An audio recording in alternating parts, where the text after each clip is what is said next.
Okay, so hello everyone. Today we are going to see how to fix the problem of Bluetooth discovery in Kali Linux. So whenever you install Kali Linux on your base system, it gives you a problem of Bluetooth discovery. So now let's go to Bluetooth Manager. As you can see over here, it displays an error like this. So how can we fix this?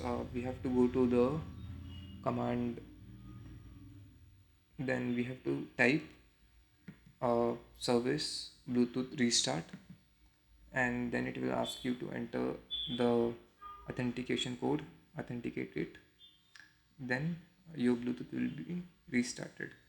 Now let's check that. Again, go to your Bluetooth manager, then search for Bluetooth devices. So now you can see it is showing two Bluetooth devices. So your Bluetooth adapter has been restarted successfully.